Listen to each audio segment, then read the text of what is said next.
All right, guys, let's go ahead and keep it in the NBA with a look at some other concerns from players.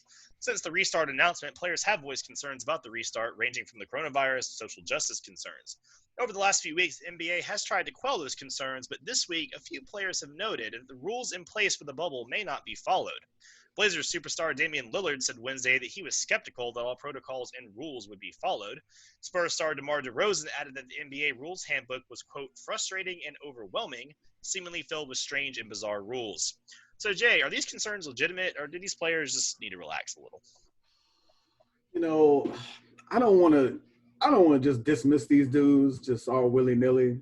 There's some legitimacy going on here, but overall, I mean, we gotta relax. We do have to relax a little bit, and you will notice that all the guys that we have here, and I'm sure other guys on playoff teams have concerns, but Damian Lillard, DeMar DeRozan, JJ Redick, they're all on the outside looking in right now. I know the NBA is trying real hard to prop the Pelicans up. So JJ, you might have a shot at playing 4 games against the Lakers and then going home. So, but listen, to Damian Lillard's point about his confidence ain't great about players following the rules.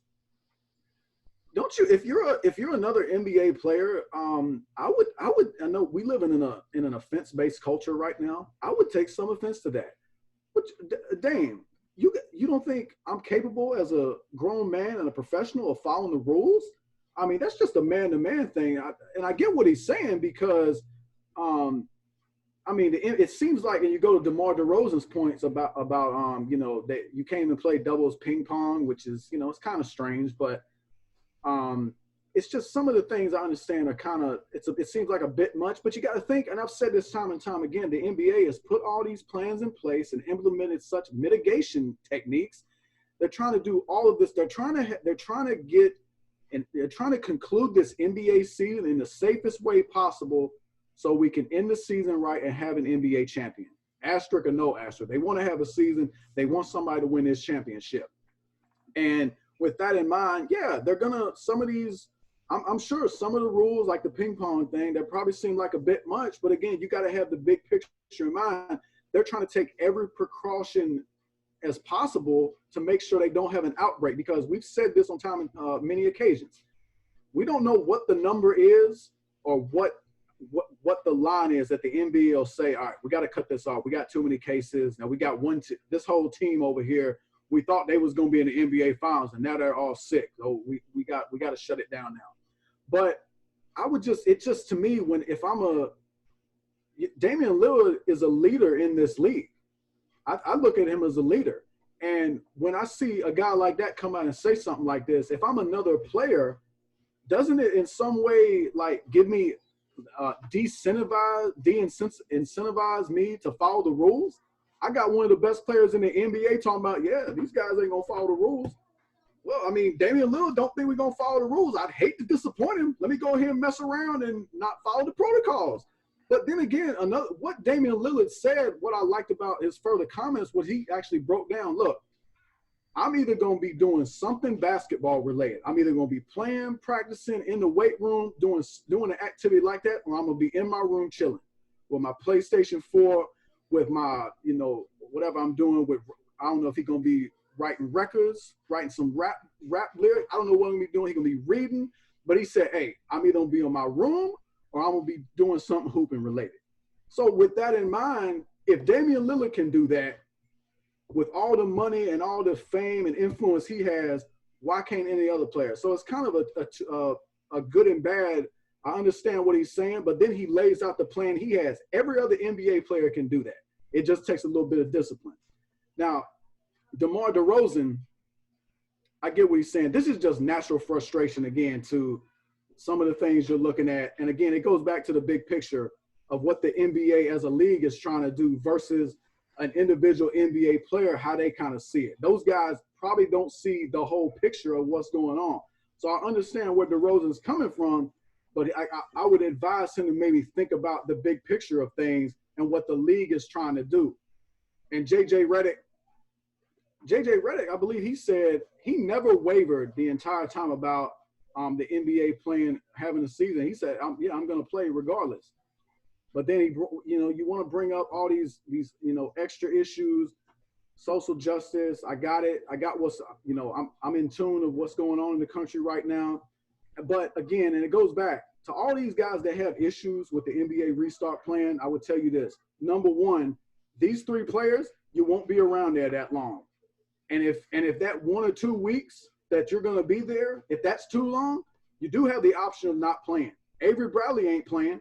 Oh, by the way, we talk about the Wizards. You want to talk about the Wizards and how they're terrible to watch with Bradley Beal. He's undecided if he's going to play. The Wizards going to be even more unwatchable if Bradley Beal don't play. They already won't have the 3-point specialist Davis Bertans. So, listen, again, all these guys want to – if you want to complain, and I got it, a lot of these stuff, when you talk about, especially in relation to an individual's health, they're valid concerns. But these guys got to remember, and look, all these guys, they've been in the league for a long time. They made good money. They have the option to not play. All right. When we do this, it's usually one subject that I look at and I'm like, yeah, I'm going to keep it short and sweet. And this is the one for me. Here's the deal. These 3 dudes, Jaden said it. First of all, it's just so ironic that you on teams. Basically, you know what these 3 dudes want to say? This is what Damian Lillard want to say. I'm going to stay in my room because I know we're not good enough to do anything, but I'm a leader, so I'm a lead, and I'm going to tell you what should happen. You know who was listening to him? Maybe somebody. But here's the deal. If what's the kid they got? I think his name is Anthony Simons or something.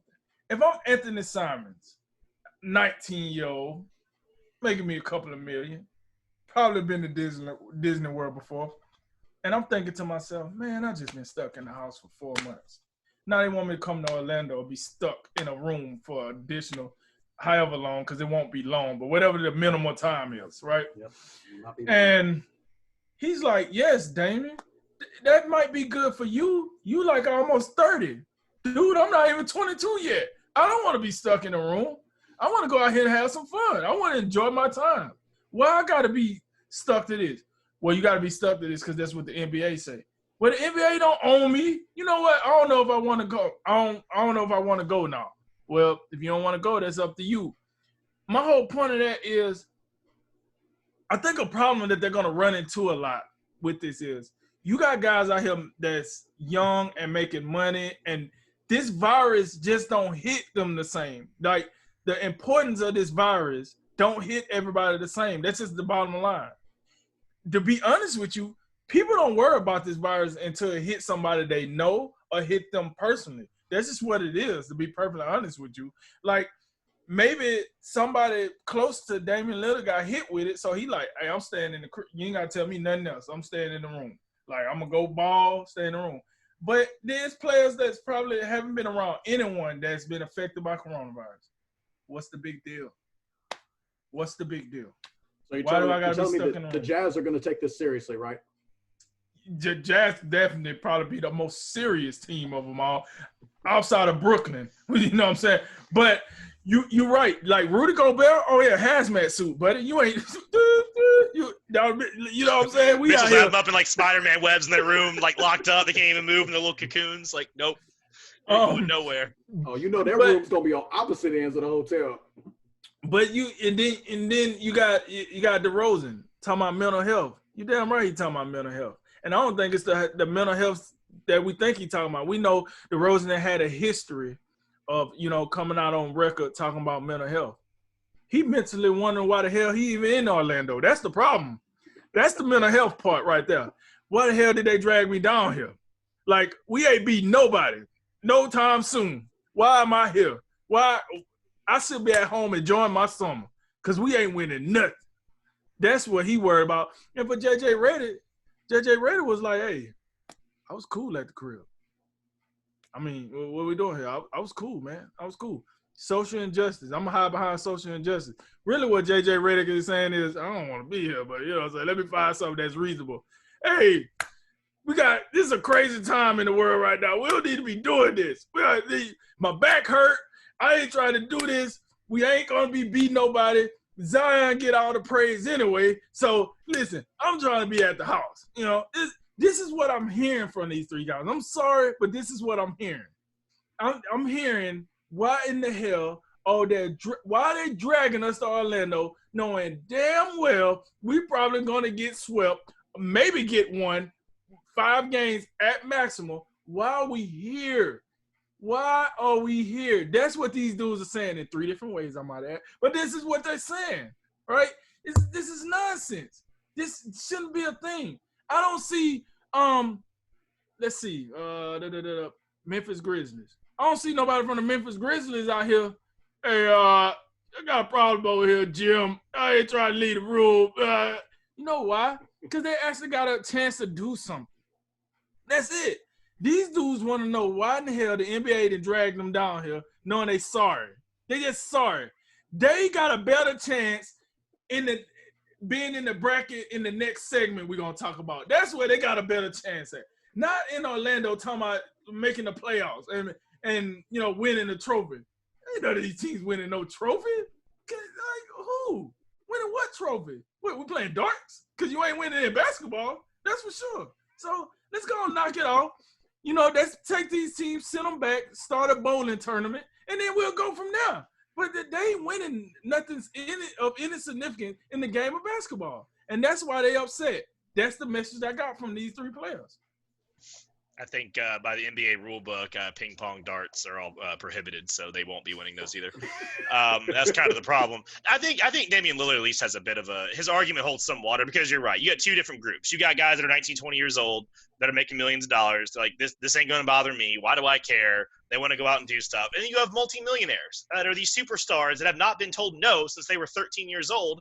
Well, I mean, now I got to go in here and live in a hotel room and you know who I am? Like, you know what I mean? So, and the thing is, like, that's what the concern for the NBA too is if we're breaking the bubble and we're going out, there's always the chance of getting the Rona and bringing it back. You sneak it into the bubble, and then you know who knows what happens. I mean, these players are acting like if someone walks out of Orlando Disney World, they just instantly get like mugged by zombies. You know, which is not quite the case. I mean, Orlando County has 11,800 cases. Out of 1.3 million residents, so your odds still are pretty okay. But you know, we are watching the news. We know that the cases are spiking, especially in Florida. It's been a hot spot, and in Orange County specifically is about running with the rest of the state as far as their 5th total. But you know, I would remind everybody, like we talked about last week. You know, we talked about the players that have tested positive. So far, the NBA's players have tested positive at 7.1%, 25 out of 351, and then the staff members were even less. They were 1.1% of all staff members when they did the all pre-July tests. You know, okay, we're coming back, let's test everybody. So these players, and especially coaches and staff members, are already following the rules above average of the rest of the country, because the rest of the country is at 7.5%. We see this also in the MLB with a 1.2 positivity rate, MLS a 2.7. So these professional athletes and their coaches and staff members are already following the rules a bit better than the national average would be. So I think that as concerned as I would maybe be for a few of these guys kind of sneaking out, not really following the rules. I mean, you really think J.R. Smith's going to stay in the bubble? Like guys like that, like, come on. But as a whole, I think they're going to do what they're supposed to do. And I just think that this is going to go a little bit better than maybe we think. But it did at least give this experiment a chance. So some of these players, yeah, there's a couple of concerns, but come on, let's get this done. Let's get there. Let's play some basketball. And a lot of y'all, like you said, you're going home. So don't worry about it. J.R. Smith ain't breaking the bubble. LeBron gonna make sure of that. You ain't messing up my chance. I was about to say, I agree. I agree with Jay. I think J.R. Smith over lock. He ain't doing nothing. Fair enough.